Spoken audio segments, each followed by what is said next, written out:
me welcome all of our attendees and all of our speakers. Let me just give you a little short introduction on the webinar and why we are organizing this right now. Now we are also seeing that Mr. Repazi is joining us, so this is perfect. So we decided to organize this webinar because, as you may know, the European Commission has come forward with a proposal, or with a right to repair proposal, which we have been waiting for quite a long time. This proposal has now come to the Parliament. So the European Parliament is discussing the proposal, and the Parliament is trying to get the position as soon as possible, so that it can go through interinstitutional negotiations before the end of the mandate, which coincides with the EU elections in May 2024. And when discussing policy options for ensuring longer product lives, it is often proposed to achieve this within the framework of the legal guarantee. And this is part of the European proposal. And it is also part of the discussion that Mr. Repazi, which is the rapporteur of the position of the European Parliament on the file, is part of what he is proposing and discussing. The assumption with everything that has to do with the legal guarantee is that manufacturers would improve the durability of their products to avoid incurring losses if we stay within that framework. However, we also would like to point out that the guarantee framework comes with some concerns. For instance, the monopoly of manufacturers on the repair market versus the crucial role of independent repairers. At the same time, the role of replacement, which is still quite problematic under the legal guarantee framework, which does not necessarily incentivize repair. And also, we would like to open this up maybe even a little bit more. What about a universal right to repair also beyond the legal guarantee, which ultimately, per se, does not cover all the possible real-life cases. So we have a series of wonderful speakers that will help us bring some clarity on this. Maybe just before I ask a first question to Mr. Repazi, housekeeping rules, please post your questions in the Q&A and not in the chat. And introduce yourself when asking a question. That would be ideal. And you can upvote the questions so that we prioritize between them. And we will use your questions, but we will not give you the floor. So please write them down in the Q&A. So we will start with the first set of questions to our different speakers. And I will go directly to Mr. Repazi, who is, as I was mentioning, member of the European Parliament and the rapporteur, so the person in charge for the proposal on common rules promoting the repair of goods. And as a matter of fact, we just participated in a stakeholder meeting as the European Parliament is working on their position on the Commission's proposal. And being this consumer law, this proposal has the potential to cover a very broad scope. Promoting repair under the legal guarantee framework was discussed. So my question to Mr. Repazi would be, why are we focusing on guarantees, and how does your proposal in this sense promote repair, and which problems have been identified and which changes are being considered? Mr. Repazi, if you're ready, the floor is yours for 7 minutes. Yes, thank you so much. So if I understood it correctly, my task is now to actually speak about what is happening within this Sales of Goods Directive and not with what is happening outside of it. Since the proposal is, of course, dealing with both aspects. So if we are within the scope of the Sales of Goods Directive, as you all know, we have to have as a first criterion that the lack of conformity of the product exists at the time when the goods were delivered, and everything what happens afterwards is outside of this of the legal guarantee period. It might be covered by a commercial guarantee, but not by the legal guarantee period under the Sales of Goods Directive. Then the first milestone is the first year, within which we have the legal presumption that any default in a product is actually deriving from the lack of conformity at the time the good was delivered. And then we have the next one, which is the second year when the guarantee period actually expires. Now, within this period, as you know, the consumer has, if the consumer is successful to show that the lack of conformity existed at the time when the goods were delivered, that there is a choice between several remedies, amongst which there is repair. Now, of course, if the consumer has to choose between a repair and a brand new product, then there is a certain incentive for the consumer to go for the brand new product. And we cannot even hold it against the consumer to make this choice, because more or less we would all do the same choice. And that makes it that the right to repair as such within the guarantee period must be made more attractive. So, and that is the reason why in my own report, I was looking at several incentives that make the right of repair more attractive as compared to a replacement. And there are several elements that are linked to this. The first element is indeed, again, speaking of guarantee period.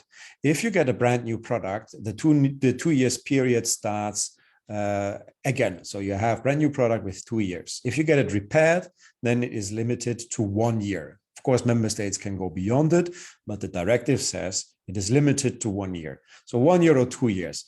That's the first already clear-cut difference. And the reason here is that I now suggest if there is repaired, then the repaired product starts just again 2 years from the moment that the good is returned into the possession of the consumer. The second difference is that when you get a brand new product, you can use the consumer good you have. Now, if sometimes goods have to be delivered to a repairer in order to get repaired, so there but the consumer might need to use a product in between. So therefore, the consumer should get a right to request a loan product. A loan means not it's for free, it's a loan product. So the consumer can also just not go for it if that makes repair cheaper for him or her. But if they need a product, they should get a product so that they can continue using it. Think of indeed consumer electronics. The third element is that in reality, we have a consumer-seller relationship, and that's what is established now within the last 2 decades. But the actual repair knowledge is not with the seller, but in the first line with the manufacturer, or indeed for independent repairers that know their job. So a consumer would normally then turn to the manufacturer, but they then say go to the seller. So for the repair, I have then also now introduced or suggested in my report that a consumer can turn towards the manufacturer, and if the manufacturer repairs, then the seller is discharged of his or her liability vis-a-vis the consumer. So that there is now a second person that the consumer can turn to. So these are the incentives at the legal side. And then there are, of course, further incentives which also apply to repair after the expiry of the legal guarantee period, which are repair vouchers as we know them from Austria, or as Thüringen was introducing it, or we have repair fund as we have it in France, in order to incentivize the use of repair. On the other hand, we see, especially if a consumer wants to turn to independent repairers, that the repair market is quite foreclosed. We have the issue of spare parts that are overpriced. There are prohibitive prices, there are anti-repair practices that make it very difficult to have actual proper competition on the repair market, but that also applies not only to the period within guarantee, but also outside of it. Last point maybe, we had that there is the issue of prolonging the guarantee, the standard guarantee period, or even make it a product category specific extended guarantee period, which was also considered by the European Commission in their impact assessment. I have decided not to touch this one. First of all, what actually matters in the guarantee period is how long we have the presumption that a default derives from a lack of conformity at the moment that the good was delivered, so the 1 year period. So if we have only 1 year of presumption but 10 years of guarantee, it will not help much, I believe. Second, it must indeed be product specific, and that brings us back to eco-design. It's the eco-design law that defines product-specific requirements, so that is the place where we should do this. And the very fact that we have now eco-design product categories where the repairability is extended to a certain period of time is de facto a guarantee period. Although the question of repair is that the cost for repair is then still to be addressed. And that would bring me back again to the 1-year presumption. So the whole thing would basically only bring us into a game changer if the presumption period would also be extended, but then product category specific. And that would be such a change of the entire logic of the sales of goods that the right of repair that is only opening the sales of goods directive at a very little spot didn't seem to me the right place. So that this is rather a step to incentivize the right to repair as much as possible in the existing system, but not the place to make an entire overhaul. What is certainly, I think, worth to continue discussing, and which my report also doesn't want to exclude per se, is indeed a debate about the universal right to repair and the role that independent repairers play next to the manufacturer and the seller when it is about indeed the repair within the legal guarantee period. This is, I think, something where there is still some margin to discuss, where I have not yet put a clear position into my own draft report, and where I'm very curious to hear your opinion. Thank you. Thank you very much for presenting your view on this. I think you touched on a number of very important issues that are of interest for all of the speakers. Replacement, the issue of replacement, how to actually make repair more attractive. You will hear from Thomas of Sommer the position of the campaign on this, and also on the presumption, so the burden of proof, and how do those timelines align. So to continue directly, let's now hear from Patricia Gauthier, who is Senior Legal Officer at BEUC, which is the umbrella group for European consumer organizations. So from the perspective of consumer organizations, how do you feel about the current guarantee framework and about the changes that are being discussed? And also, given the choice to have a defective product repaired or replaced, a consumer may prefer replacement, even though repair, we know it's better for the environment. So how should we balance the consumer's self-interest with the interest of society at large? This would be my 2 questions for you. You also have 7 minutes. Many thanks. Thank you very much for inviting me to this webinar. Maybe just to also clarify, BEUC as an umbrella group represents 45 independent consumer organizations from 31 countries here in Brussels, and contributes to the ongoing legislative process to make sure that the laws adopted here are consumer friendly. We have been calling now for years to better adapt the legal guarantee scheme and the sales of goods directive for the sustainability goals. There has been a revision of the sales of goods directive not that long ago, but unfortunately, in our view, that was really a missed opportunity, because the revision focused mainly on adapting the directive to the digital transition, but left the green transition largely on the side.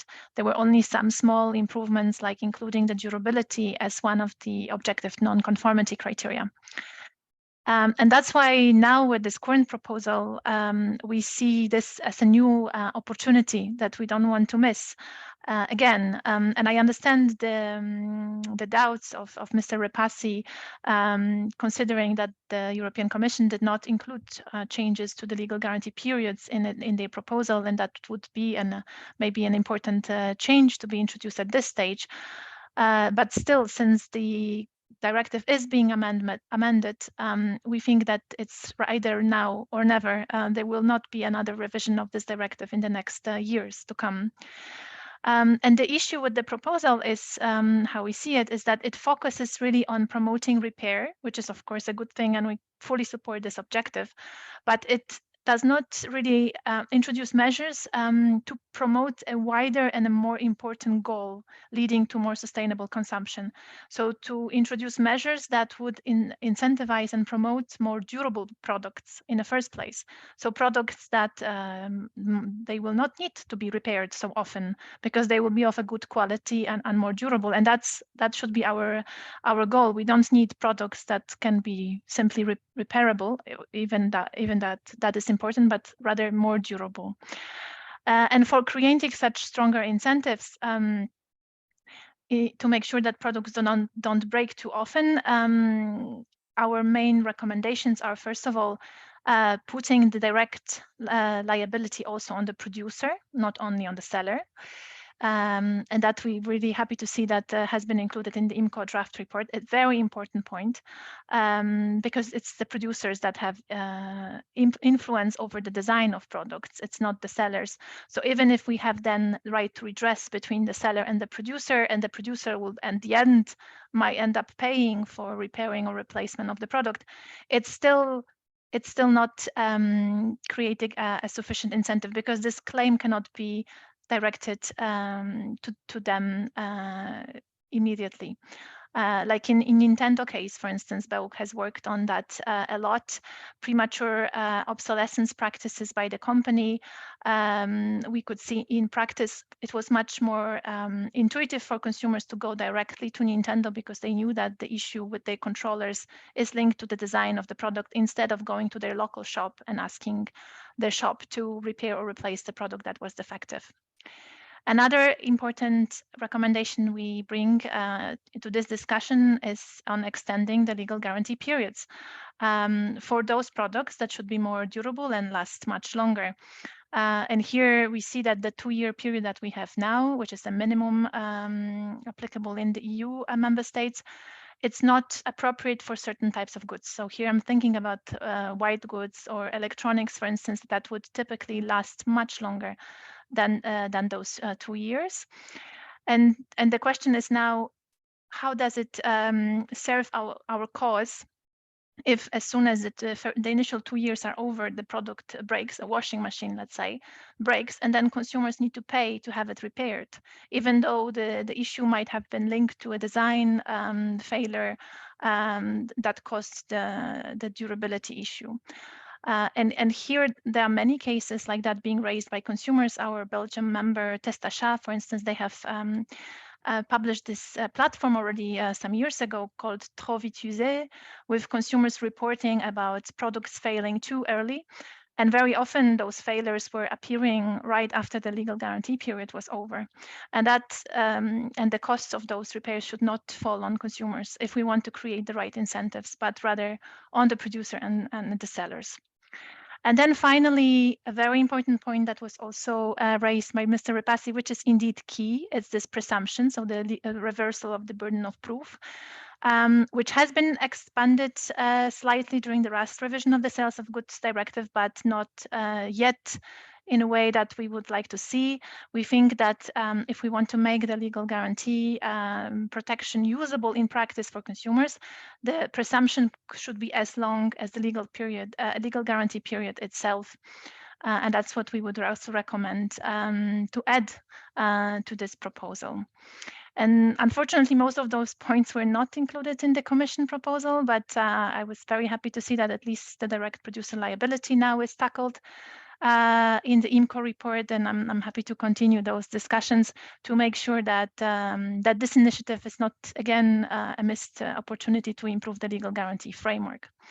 And then to answer, Christina, to your question about the hierarchy of remedies and this choice that consumers currently have between the repair and replacement in case their product is not in conformity with the contract at the moment of delivery, I think we also support the idea that consumers should be incentivized to opt for repairs much more than for replacement. That would be better for the environment. However, the amendment that the Commission has proposed,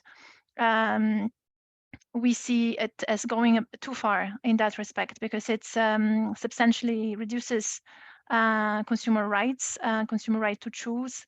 It's against the principle of contractual justice and of the right of consumer to have a well-functioning product that he or she paid for.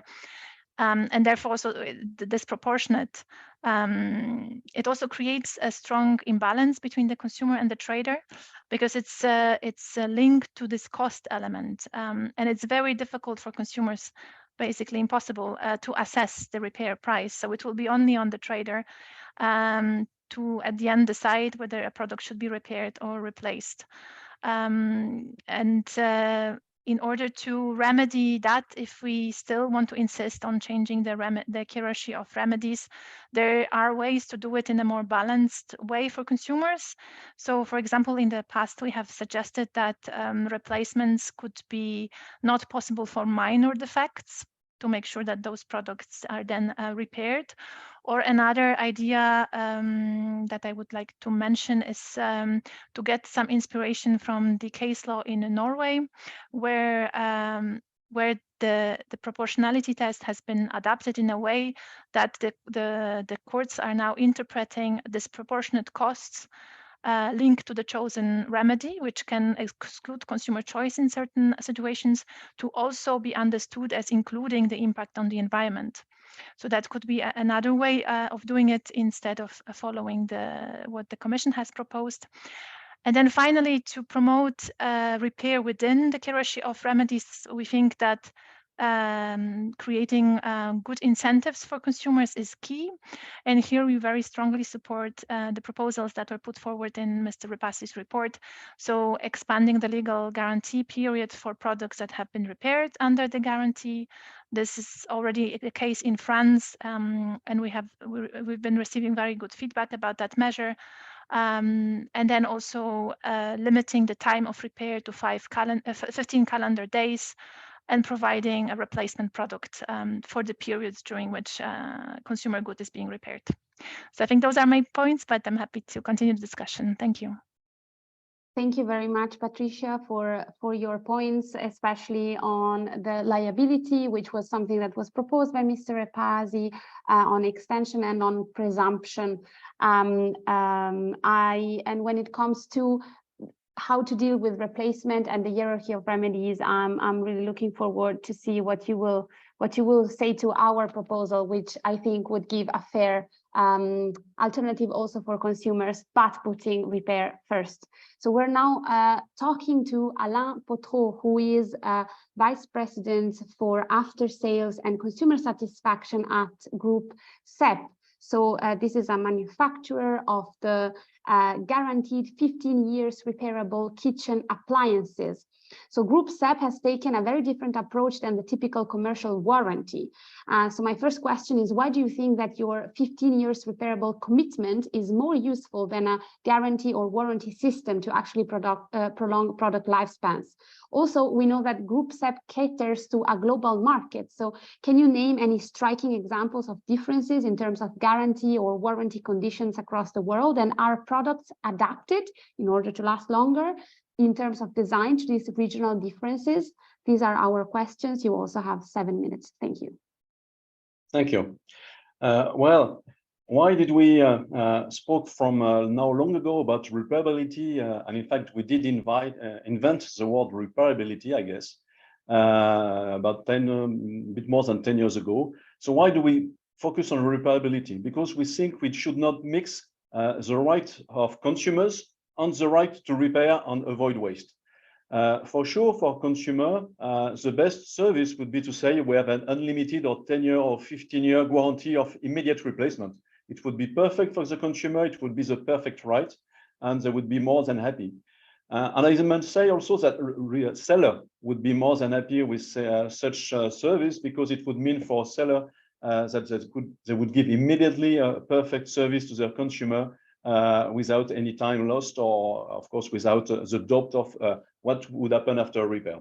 So we believed if we want to commit on product being kept for very long, guarantee is not the perfect ship to work on. We believe that if we repair, consumer will really keep their product. First of all, we only repair defects. Whenever some product has no real defect, in fact, if you try to repair it, you just get it back to the consumer, and immediately you will keep it. So we will, of course, not exchange it. So, and of course, when we speak about repairability, we found out that speaking about repairability is not enough. We have to speak of economical repairability. To repair a product for a crazy price is useless, even if it's maybe eventually 100% repairable. So really, I would say it's even more important to be economic than repairable. Everything ultimately can be repaired, but the cost is what will make the difference. So by speaking about repairability, we believe we can change the behavior of the consumer and avoid exchanges. What we don't like with the warranty, why we don't want to say our product have a 5 years or 10-year warranty, commercial warranty, it's because ultimately consumer will choose, and consumer together with the seller.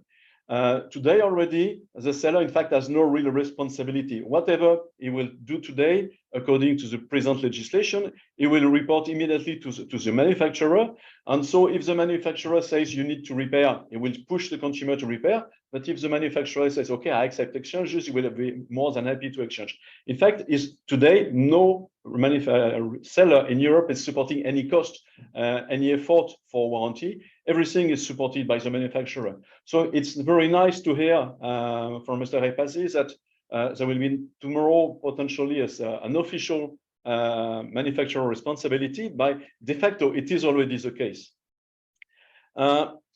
Speaking about the why we want to really, we believe repairability is a key for us because we believe it should at the end be a brand image. And we believe consumer ultimately will find out they prefer to work for to use a repairable brand, a brand which is committing on a repair, and really committing on top of the legal requirements. Quite often I hear that there is eco-design rules, which means that a product has to be repairable to be put on the market, which means that the manufacturer must commit on having spare parts for 5, 10, 7, 10 years. But after this commitment, in fact, we don't see pure reality. Even products which are today sold with a commitment due to eco-design, those products, very often you will not find any part anymore, or they will be out of price, or the product will not be fully repairable. So there is today, it's extremely complex to control that commitment for eco-design on spare part or repairability is the reality, or will be the reality 10 years after the product being put on the market. So hiding behind this eco-design rules, I believe, will be a mistake on long term, because everybody today is committing, but the reality we face it, all of us, every day. Speaking about the experience we found, and everybody is speaking about Norway.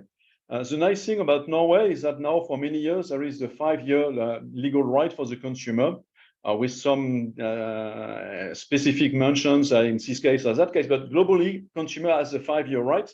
And because in Norway the seller policy has been for years that any product below 300 or 400 euro is automatically exchanged. It means that now for many years most of the products are exchanged during the warranty, especially the small appliance like mine.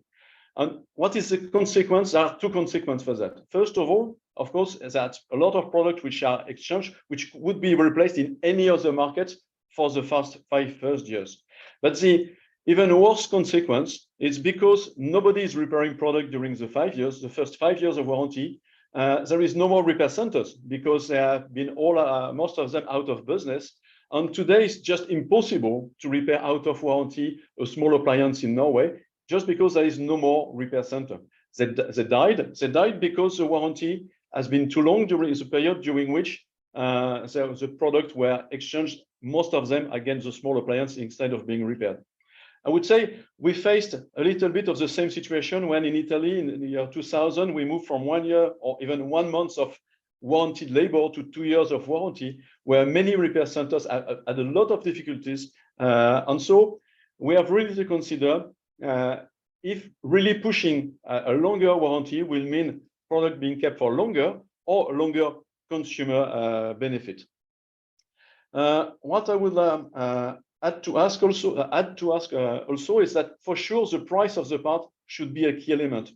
And today I rather unhappy to see that in the European index, which is now being built and should be hopefully available soon, the price of spare parts has been put apart, and the Commission saying it's too complex to measure a real European commitment on parts price.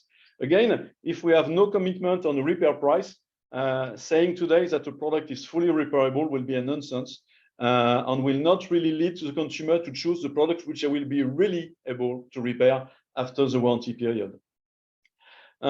furthermore, even if we have some obligation for product to be repaired, for many manufacturers, it's as easy to replace, not as so much more costly to replace than repair. And if, as a manufacturer, we do not repair during the warranty, for sure we will not have the ability to repair after the warranty. So the shorter the warranty, we believe, the more it will be, the more manufacturer we will have, we will really make efforts to repair after the warranty. So I can make more comments later, but I think I have to stop speaking now. Thank you very much. Thank you also for tolerating me interrupting a little bit. Very interesting points, especially on Norway, where the longer guarantee did not necessarily lead to more repair, which is ultimately what we're trying to achieve. So we should definitely learn from earlier experiences and make sure that more repair is happening and we don't create actually more e-waste.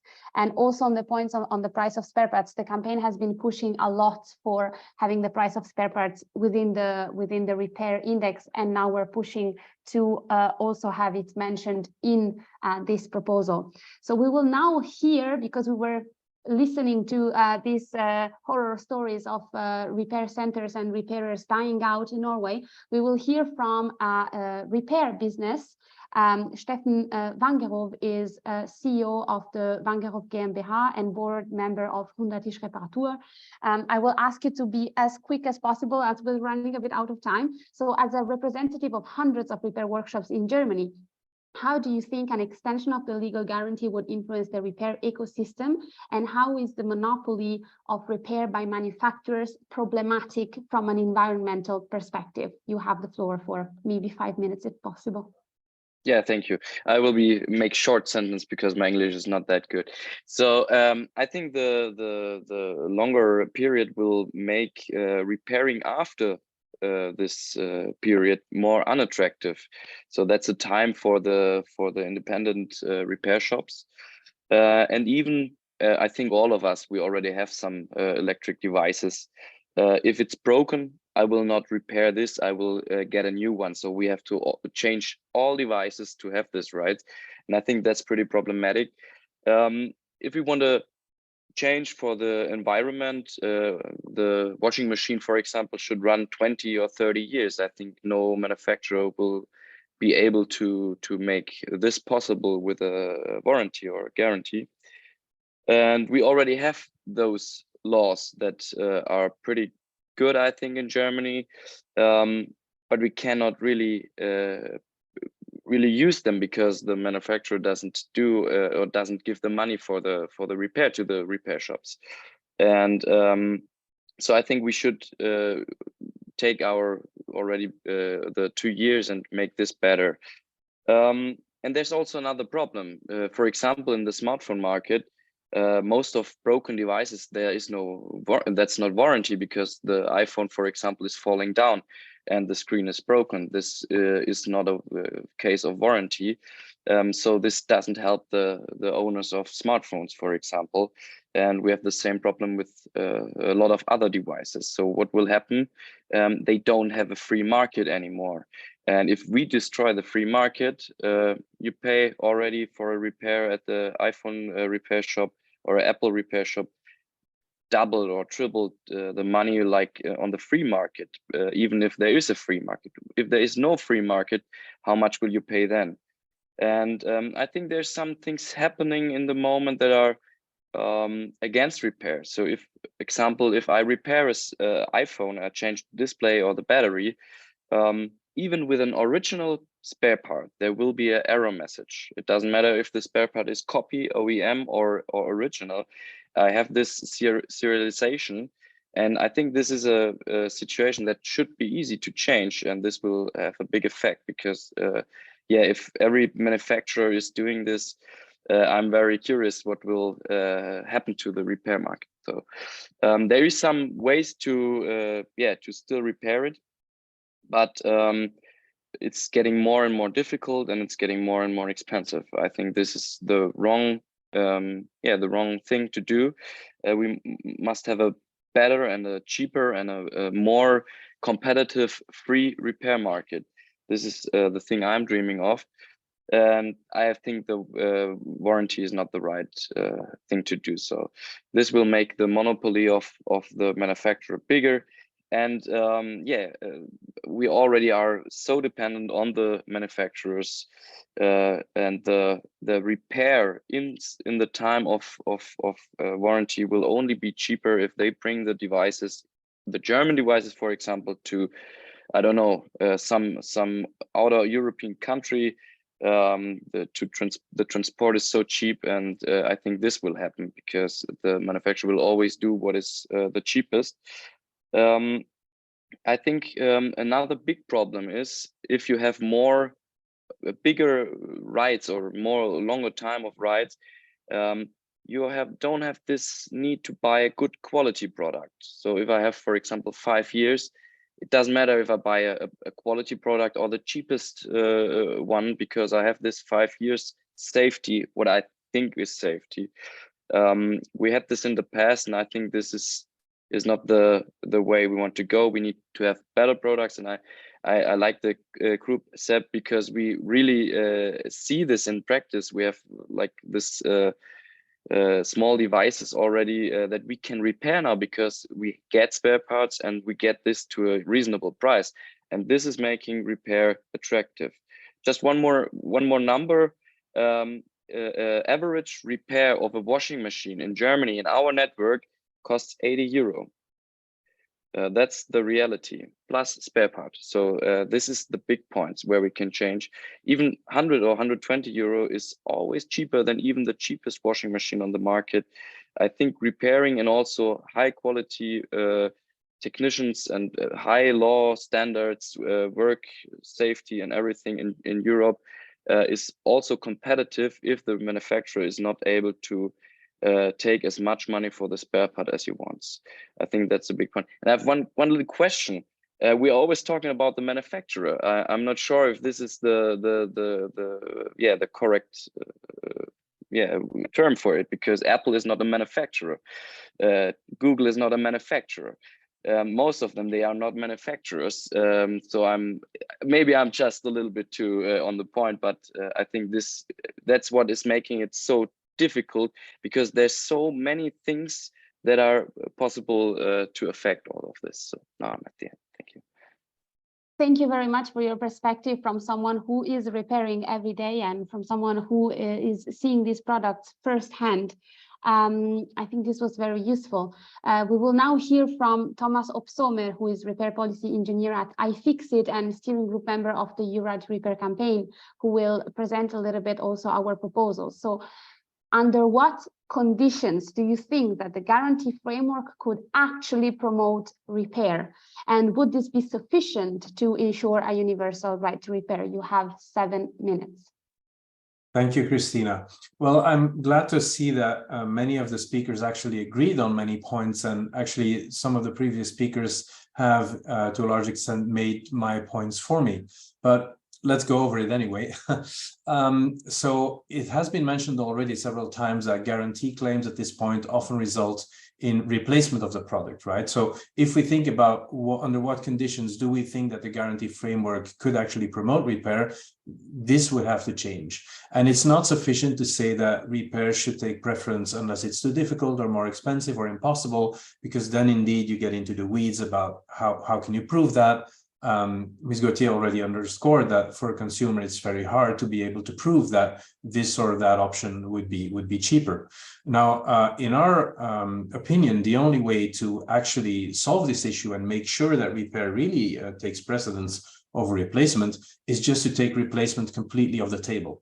So if you look at the sales of goods, you have several types of remedies. So you have repair, you have replacement, or you have the rescinding of the contract, and then you get a refund. And so while Ms. Gauthier said that if we limit their freedom, or if we take replacement of the table or make it dependent on price, we take away their freedom, in a way, I think this is actually giving the freedom back to consumers. Because if you get your product replaced by a similar product, you can choose to actually opt for a better product. It's been mentioned that people sometimes buy products which are too cheap. So if it's really impossible to repair, you would get your money back, and then it would be possible for you to actually invest in a better product that then would last longer, rather than again get a product that actually you have no trust in because it was actually too cheap. Now, once we've established that products should be repaired, it's important to know that our vision to achieve longer products life is an open repair system. A universal right to repair means an open repair ecosystem where a consumer has the right to maybe repair their product themselves or go to an independent repairer, also to go to the manufacturer or their authorized representative, but all of these options should be on the table. It's very important to know that independent repairs play a crucial role in this ecosystem. There are many repairs that only an independent repairer will do because the manufacturer or their authorized representative doesn't enable them or doesn't even allow it. A very good example would be board level repair. So in many products, you have electronic circuit boards. And by and far, the only repair that the manufacturer will actually support is a replacement of the whole circuit board, which for a washing machine can easily cost 300 euros for a component that only costs a few euros. So that repair would be cheaper. It would also be environmentally preferable, but this is only done by independent repairers. So in order to make sure that independent repairers can actually play this role, we need to address two concerns. So one concern is that people are often worried that independent repair will void their guarantee. While this is not legally defined as such, since we have this problem with the burden of proof that was discussed before, it can get very hard for a consumer to prove this. And so a consumer may be afraid to bring their product to an independent repairer, even for a non-guarantee related failure, if the product is still covered by the guarantee. And sometimes there's messaging from sellers or manufacturers to encourage this fear and say, you know, this will void the warranty. So this is, or the guarantee. So this is a first step, that we should have a very clear legal right that is made explicit, that consumers can have products repaired by a repairer of their choice without voiding the guarantee. The second point is a bit more ambitious, is that at this point, independent repairers indeed are excluded from repairs under guarantee. And Monsieur Potreau has already given the example of Norway repairers going broke because of long warranties. So if we want to make sure that we preserve this ecosystem, we have to make sure that independent repairers can actually repair under the guarantee and receive a fair compensation for their work. In the previous discussion, Ms. Gauthier highlighted indeed that recital 54 of the Sales of Goods Directive already says that member states can regulate conditions under which a seller's obligation to repair can be performed by a third party. So this is foreseen in the recital, but as far as I know, no member state has actually enabled this. But opening up those guarantee repairs to independent repairs might have made all the difference, for instance, in Norway. To your second question, would this be sufficient to ensure a universal right to repair? Well, as was already pointed out, the guarantee only deals with faults that can be considered a defect that was already present at the time of sale. And this can, to some extent, include durability, but it's a gray area. In any case, this definitely excludes, as Mr. Wanger already says, any damage related to mishaps, dropped phones, and also it will also always be limited in time, and there will always come a period after the expiration of the guarantee where we still want the product to be able to be repaired and where we need to have this ecosystem in place, which is no longer the case in Norway because all of these repairers have gone bankrupt. Secondly, and I will finish with that, it's evident that consumer law can only do so much unless products are designed to be repaired and there is this after-sales system in place. So far, this has been covered by product-specific legislation, notably eco-design, but this goes very slow. Only 8 product types at this point are covered by repairability requirements, and it takes years to develop a single product regulation. So we desperately need horizontal regulations to make sure that all products are covered. And the battery regulation is a very good recent example where all products that have a battery are covered by regulations related to repairability. So we need this across all products for all parts, not just batteries, and such regulations or such requirements would indeed, as Mr. Potreau rightly said, it's only repairable if it's economically repairable. So such criteria should include access to all spare parts for everyone at a reasonable price. I'll leave it at that. Thank you very much, Thomas. I think that now we have given Mr. Repasi so much input that maybe it would be fair to let him have a little reaction. So my plan now would be to give the floor again to all the speakers for a very quick reaction, so 2 to 3 minutes. First to Mr. Repasi, then Patricia, then Alain, then Steffen, and then Thomas. So Mr. Repasi first. I think we touched here in the already in the statements at a lot of many issues that are basically qualifying what we understand as a right to repair in the broad sense. We also realized here that there are a couple of things that are so product specific that it's hard to actually discuss it in a horizontal legislation such as the right to repair, but it belongs to eco-design. Nevertheless, honestly, irrespective of the legalize, we should apply good, healthy human brains and saying something that just can be repaired. We don't need any eco-design regulations on it. It should be repaired. And then we should not make an artificial separation between fancy, sophisticated rules in eco-design and exclude product categories that actually can be easily repaired. So that's the one thing. The other thing is we see that we are in a field of tension between consumer protection, consumer interest. We do have the law that we have in our internal market already for decades is putting the consumer into the pilot seat to steer market developments. Therefore, we created all those remedies that the consumer has. And that's how consumer behavior is now aligned. And in that sense, we have a strong behavioral reality of consumers on the one hand, but on the other hand, we need to steer them more towards repair because currently they are not going there. That there are radical solutions on both sides. My proposals are somewhere in the middle. That's at least the conclusion that I take from the various statements, so that as a policymaker, I feel quite reassured, although those that have the other opinions might not feel satisfied. But that is indeed how politics work. The thing that really I'm the most concerned with, and where I'm still trying to find the right key, is on the one hand, how to incentivize it for the consumers without overburdening repairers. I saw it also in the Q&A about a fixed time limit and what that means for the repairers in relation to certain product categories. So honestly, this is something I'm more than willing to look into. The thing that interests me the most as well is we need more competition on the repair market, and the issue of the spare parts and prohibitive pricing that's mentioned there is, I believe, kind of key.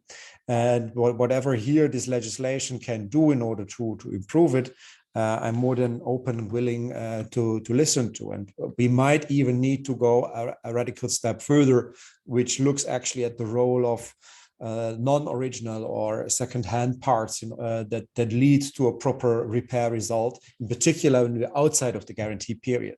So I'm here very close to Steffen Wangeroow when he says that we do have just two situations, the one within and the one outside of the guarantee period, and the one period is actually giving greater preferences to one type of repairer, namely manufacturer, although we might have some issues to call manufacturer. I actually is point taken. But once this expires, we are in a different field. The incentives are different. So in that sense, I have a very good sympathy. I have very big sympathy to focus on the second element and to make here repair a proper competitive business activity where the spare parts is certainly core of it. And here we have to have another field of tension between the needs for repairers to actually offer their services at competitive prices, and on the other hand, manufacturers that set the conditions on the market. So to have here indeed both sides to listen to is also important, and we will have still some movement on that regard. So I'm curious indeed on the further reactions to this, but I believe this is the core element in order to make the right to repair in its European flavor a success. Thank you for your reaction. Now I'm also excited to hear Patricia's reaction to our refund proposal, for instance. Yeah, maybe first I need to react to what was said about Norway. I'm quite surprised about those comments because our members' feedback about their the situation in their country was rather very positive, and also what they said is due to this case law that I have mentioned. In fact, consumers don't really have a choice anymore because the repair is really prioritized. And I can also, of course, follow up with our members, and I'm happy to share their direct feedback on your comments after this webinar. What they also said is that the fact that the legal guarantee is longer, it creates an incentive for sellers to offer only durable products because they don't want to having repair them or replaced for those 5-year periods. So they try to make sure that the products in their offer are the ones of a good quality. I also wanted to comment on the role of independent repairers within the legal guarantee period. I think that's a good and a fair point. Like I pointed out in the previous event that some of us participated in, it is already made possible in the Sales of Goods Directive for member states to introduce it.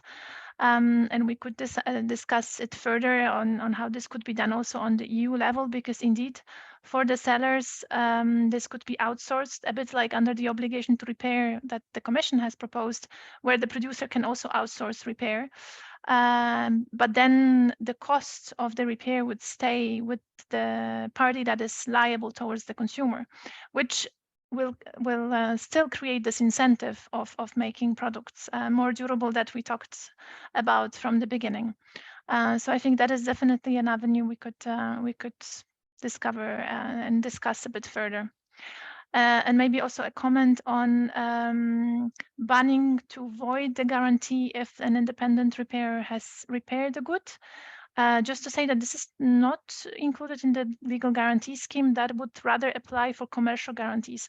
So commercial voluntary guarantees given by producers have terms and conditions that are open basically to the producer's discretion, and often indeed they include such conditions. And I agree, it's not very good for the goal that we were trying to achieve. But I would not consider this as being tackled by the legal guarantee scheme. Thank you. Thank you for your comments and reaction. Now let's turn to Alain. What is your reaction to what we have been saying so far? Yeah.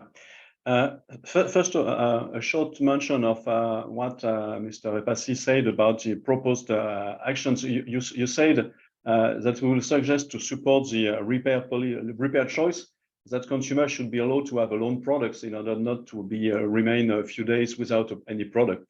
I believe this is the good idea. Why?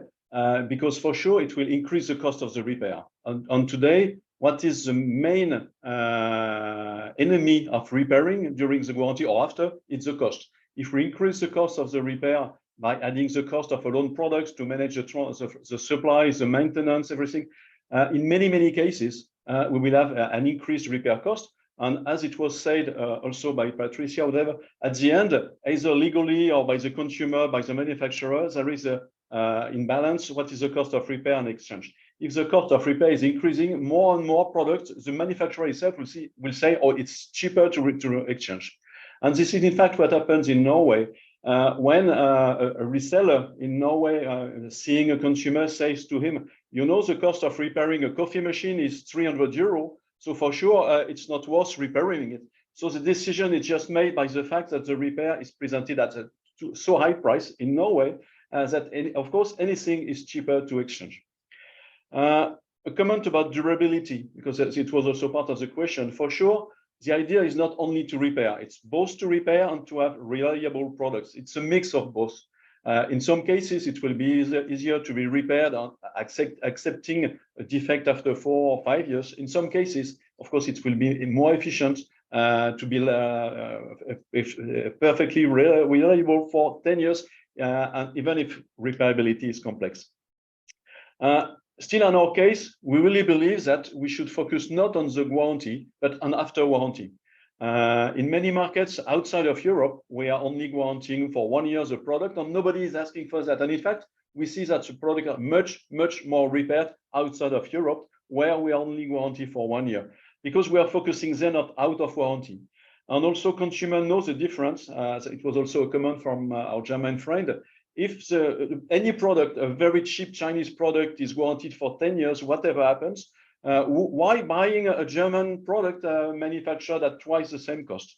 The warranty is really supposed to guarantee against a manufacturing defect, not the lifetime of a product. The lifetime of a product, it's a matter of brand, it's a matter of quality, and the consumer must buy for its quality. If everything is at the same cost for the same warranty, there will be no incentive to buy qualitative products or European products. There was also a comment about the public documentation and access to all repair center. For sure, we are among the ones who are pushing any repair center to repair our products, any consumer to be able to repair the products also. And giving access to publicly to documentation, to spare parts is really our internal belief in Europe, but worldwide. What we are, the main difficulty for us is the liability. During warranty, today the seller is liable to the consumer, and it's eventually considered that who could be also as a manufacturer liable. If today only authorized repair center is working during the warranty, it means they have a contract with us or with the reseller, and they will share the liability, or anyway there will be an agreement about liability if anything happens. If during warranty anyone repairs, there will be this matter of liability about cost, about whatever happens, and so on. So I believe it should be really an issue. And if, by the way, we're already offering a perfect process during warranty, I don't see why anyone should be needed to have access to repair during the warranty.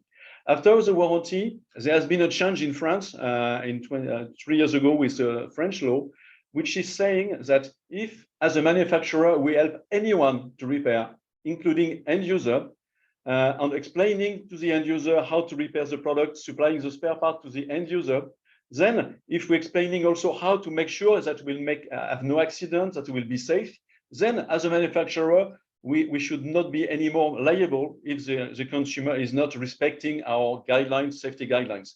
This is only in France, not in Europe, not worldwide, except in US.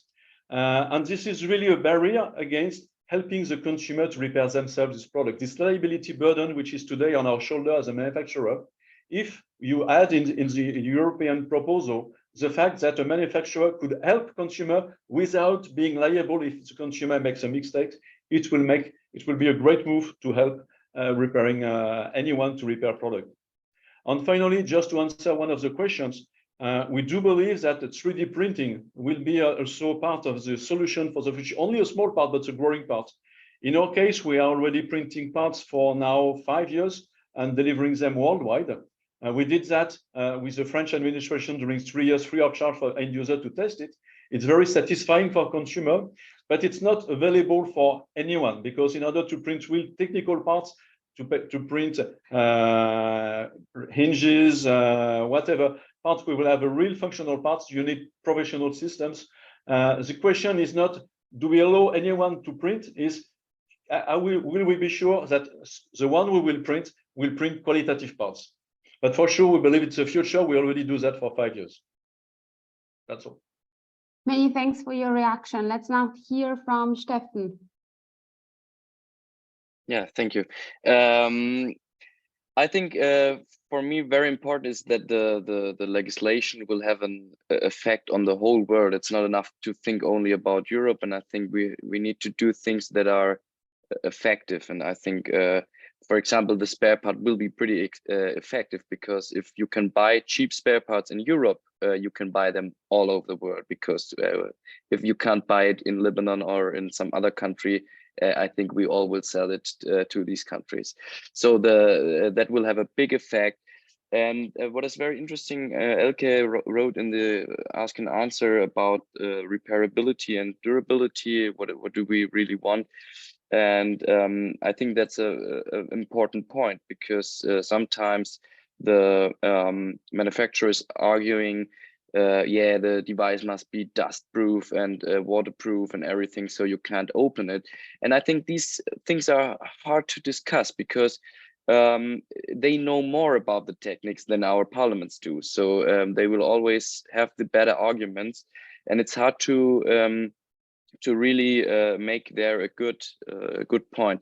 And what is important for me, what also Alain said, I think, or was it Thomas, about what is repair? Is it repairing to change the half of the device because it's yeah, like a puzzle, or is it to repair to solder out some resistor or some other electric part? So I think these things, they are completely free, so there's no definition. So there's so much things to define, and I'm not really sure if this is a really good idea. I think we need some easy and easy to understand rules that are yeah, for everyone, for every manufacturer, for every company, that they must sell spare parts that we are allowed to build into the devices, and the price must be reasonable for some somehow. Thank you. That is indeed also why we think that independent repairers are so essential, because sometimes repair can really be made without ordering parts, without replacing anything, but that only makes sense if your ultimate goal and business model is built on repair. And that's why one of the reasons why we think that independent repairers are so essential. Let's now hear the last reaction from Thomas, and then we will move to Q&As. And we have already seen lots of questions, so we're sorting them out. Right, so there's 3 points that I would like to briefly touch upon again. One is the supposed connection between lifetime and guaranteed duration. This is why people always think of longer guarantees as a silver bullet to solve the durability problem. Intuitively, at first sight, you might think, oh yeah, this makes sense. If they have to provide guarantee for longer, they have to make the products more durable. Otherwise, they're going to have so high cost, it's going to be impossible. So they will be compelled to make better products. Now, actually, while this at first sight might make sense, it doesn't necessarily so. Because if you are a manufacturer who's used to making cheap products, you may not even know how to make a very durable product. This is not your business model. And it's very difficult to foresee what increase in durability you could get from a different design and how that would translate in less guarantee claims and so on and so on. It might be a much easier strategy for you to say, okay, so we're going to have X% of returns under guarantee that we'll now have to cover for products that will fail between year X and year Y. So now we just cut the cost here and there. We put a smaller component here, something cheaper there. And actually, we've already gained what is going to cost us by just sinking our production cost. This is just as logic as an approach. And we've really looked to find any studies showing a clear link between the duration of guarantee and the quality of products sold in a region. And we cannot find any link. And for instance, in the UK, where the guarantee system is also a little different and where consumers can have a recourse for much longer, we don't see better quality products being sold. Quite the contrary, we see cheaper products being sold than in Germany. The second point to what Mr. Potreau said about the liability exception, if a manufacturer enables a repair and then a consumer doesn't follow the instructions and so on. This is crucially important. And I would really like to follow up on this. So let's have a discussion. Let's see what provisions are precisely foreseen in the French law. And let's see if we can translate these into amendments to be made in the European law. So actually we can extend this framework across the whole of Europe, and we can enable self-repair. A manufacturer can enable self-repair all across Europe without having this fear of liability. So let's definitely follow up on that. The last point I also wanted to get into is something that was mentioned by Mr. Vangerow, repairability versus reliability, durability, and so on and so on. We so often hear this argument used by manufacturers. We have a manufacturer on board who is able to combine both. Maybe Mr. Potreau can comment a little on that. We've exchanged in the past about ways they have to make clever designs that are durable and at the same time still repairable by allowing for a different type of repair than the construction and so on. But very often we see manufacturers abusing this excuse. We've had a very good example recently in the discussion on the battery regulation, where manufacturers are claiming now that a product should be exempted from having a replaceable battery if it can come into contact with water. And I did a practical, actually a live demonstration, a live disassembly of 2 toothbrushes there, showing that 2 toothbrushes of the same manufacturer, they had both the same design for water ingress protection, but one had a completely unreplaceable battery and the other one had a replaceable battery. So it makes no sense to exempt that product on the basis of water protection from battery replacement, because the reason why the battery was not replaceable, it had nothing to do with the water ingress protection. It's just because it's a cheaper way of producing to just solder the cell to the main board than to have it clipped in. I'll keep it at that. Thank you very much also for making the link to the batteries discussion that are very relevant for this. Now we can maybe move to the Q&As, and we have selected some of the questions that were upvoted. Maybe let me take this first question, which is to Mr. Repasi. The question is from Free ICT Foundation. So it starts with this data that consumer spending on ICT in Europe accounts only for 28%. This is data from 2022. The private and public sector should be taken into account. And this was addressed into Parliament's resolutions. So the question is there a clear call to proceed the work after this first right to repair version, and can it be announced that the B2B market will indeed be incorporated? So maybe we can hear from Mr. Repasi. Now the ICT products are in the current debate covered to the extent that they have batteries that can be replaced.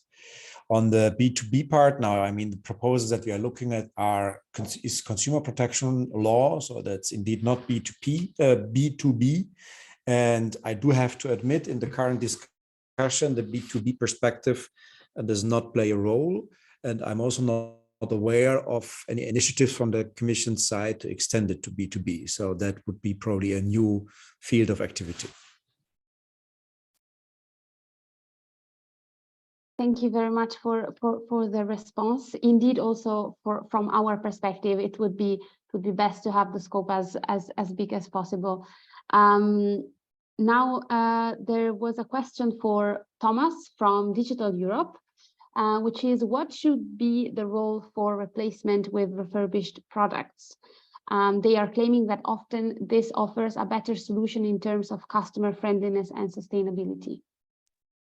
Well, we would definitely prefer the replacement by a refurbished product over the replacement by a new product. So we can easily agree on the fact that that would be more environmentally friendly. However, this does still not guarantee the repair of the product, because it might still be, depending on the defect, it might still be cheaper or easier or whatever to provide a refurbished product. And that doesn't necessarily mean that the return product will be repaired or refurbished. So our position stays that we would want to have repair first, but if repair is indeed completely impossible, then we can maybe consider replacing by a refurbished product, but we have to be very careful for this not to become a backdoor that would just avoid that a product actually needs to be repaired.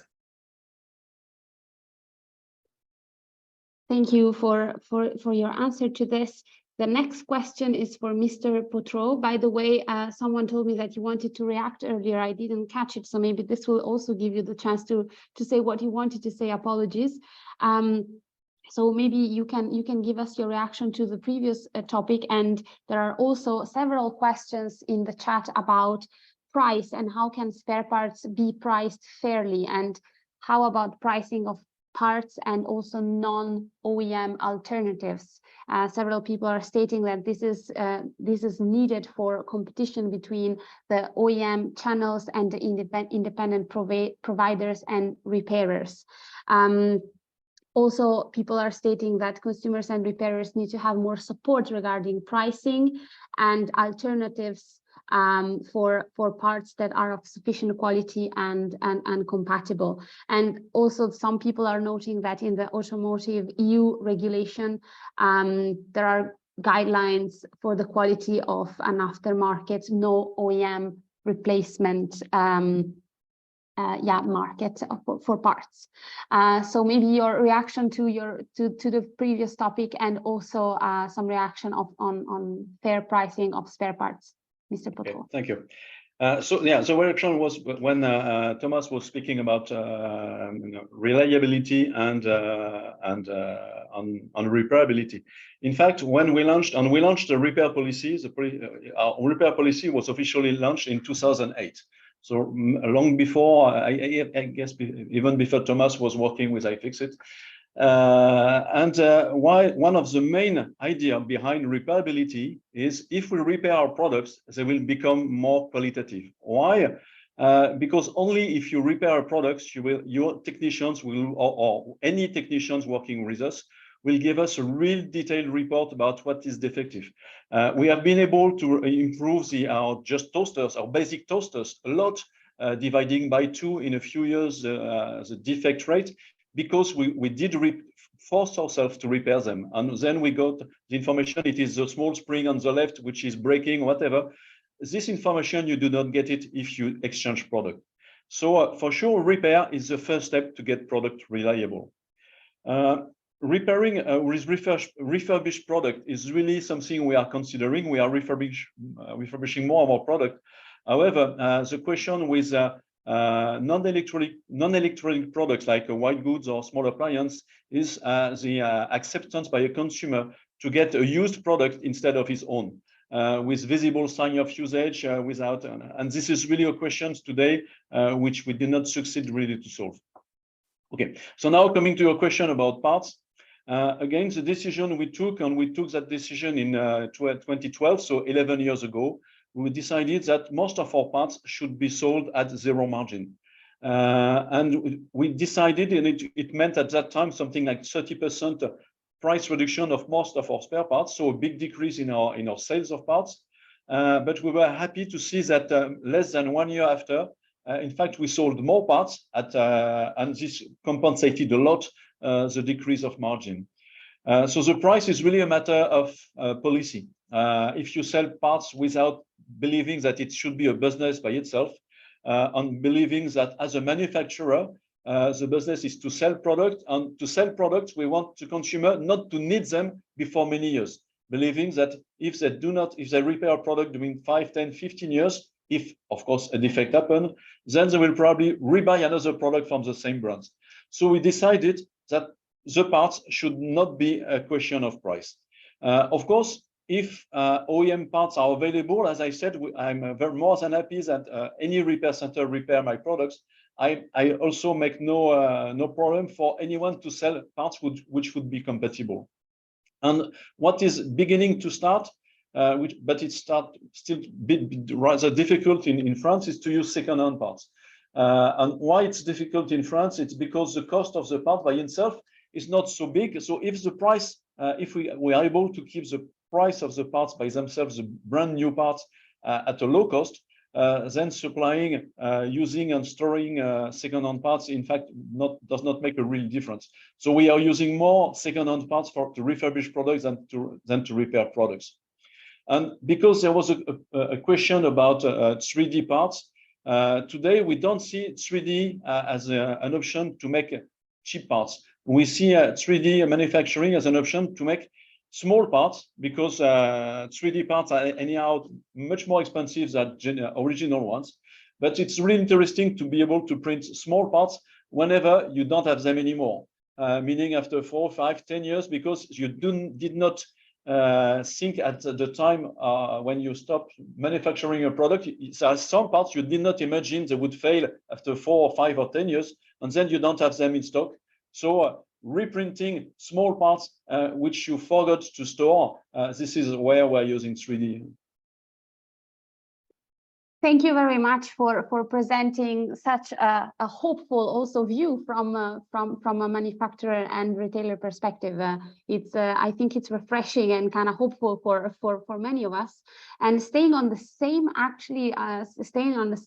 question of price, because people in the chat and consumers in general are very interested in the question of price.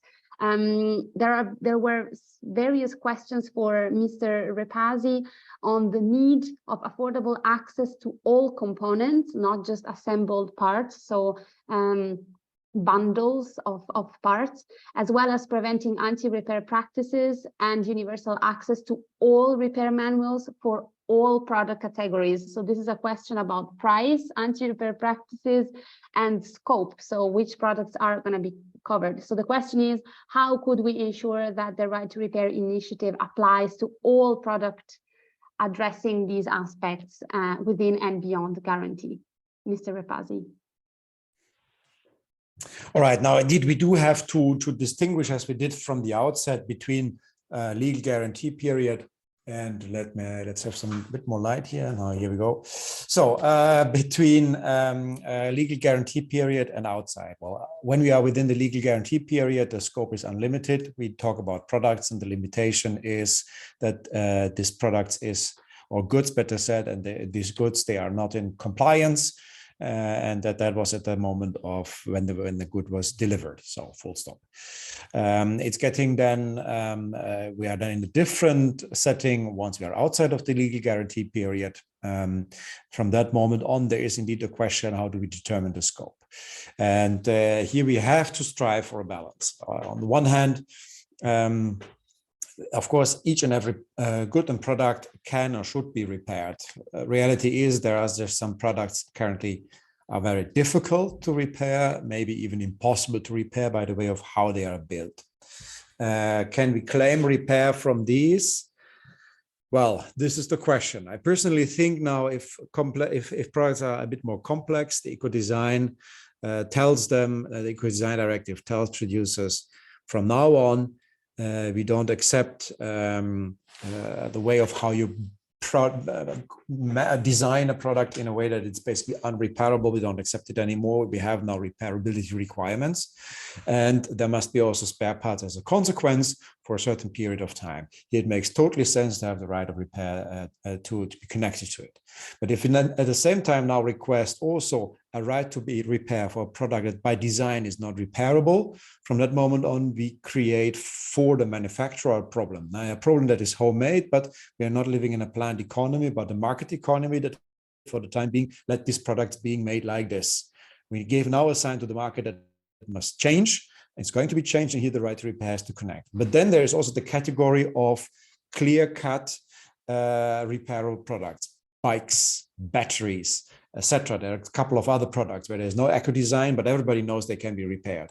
So that's why I suggested that we stick to an annex solution, but we expand the annex to products even without eco-design rules, where everybody with good brains knows they can be repaired, and we can therefore also extend the right to repair to those. On the prices, I think indeed the anti-repair practices, prohibitive prices, etc., bundling practices, all these kind of things, software locks.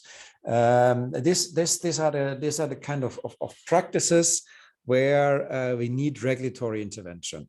Now, there are two ways of how we can do this. Competition authorities should do their job and apply their rules to clean up markets, or as we did with the Digital Markets Act, we have to clean up by means of regulation. It seems that the Commission, as I've heard in the stakeholder meeting, gives carte blanche to the regulators. This is a carte blanche I very much would want to take up and look into what can be done. What can be done, you can see also already in the draft report, because we want to have clear accessibility to repair handbooks, We want to have clear accessibility to blueprints, etc. So some anti-repair practices are already mentioned, but one could also think about a more general clause with a clear task to the Commission to come up, for example, with guidelines that show what is an anti-repair practice, what isn't, and push a bit more into this direction. I think honestly, whatever we can do in order to bring spare parts to their market real and to bring spare parts to prices that reflect market reality and are not prohibitive, that is key to unlocking a proper repair market in Europe. Thank you very much for this extensive answer. I think we have time for one last question, maybe even the last two, because I have just two. This one is for Beuk. Can the digital passport of products represent an opportunity to progress in measuring performance and reliability?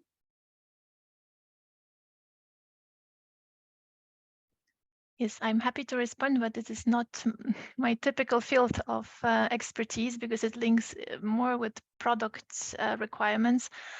But indeed, digital product passport is might be a useful tool for consumers, but also independent repairers to access repair information, repair instructions, information on for how long the spare parts should be provided, etc. So in that context, yes, but I would rather abstain from commenting on specifically on the product requirements. Thank you. Of course, I understand. We're just human. We cannot cover everything. There is one more question. This one is for Steffen, and it states, why are independent repairers so crucial to promote repair, also from an environmental perspective? I did not really get the question. So why are independent repairers specifically important to promote repair, and from an environmental perspective, what is their Mehrwert, added value? Yeah, I think we are living in a market somehow, and I think we need competition, and the independent repair market is that one that is giving you the competition. For example, if you're having a washing machine or another device, if you go in the time of the warranty, as a service provider, you have to be very, very cheap because you don't get any money from the manufacturer. And after the period of guarantee, in that case, they are very expensive because that's why they are doing this. So we need also these independent repairers because they can repair cheap, and I think this is also more ecological because you will be in your neighborhood maybe. And another important point for me why it's important to keep these people in our country or in Europe, they are the last persons that really know how these devices work, and this know-how, there's not so much devices produced in Europe, so the knowledge is only by the repairers, mostly by the independent repairers, because they need to repair sometimes without this big spare parts because they are so expensive.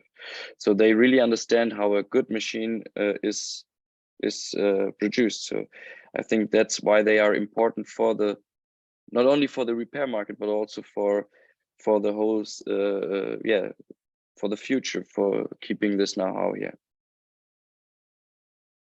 Thank you for this answer, which opens up a bit further also the topic.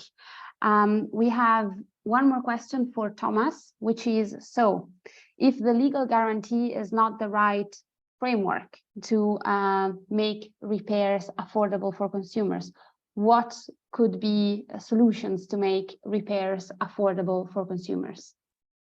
Well, I think we've already touched upon this. So the price of spare parts is really crucial. So we know that a consumer, they tend to want to pay, depending on the product and so on, between 20 and 40% of the price of a new product is what they want to spend on a repair. If it goes beyond that, then they're really hesitant and they prefer replacement.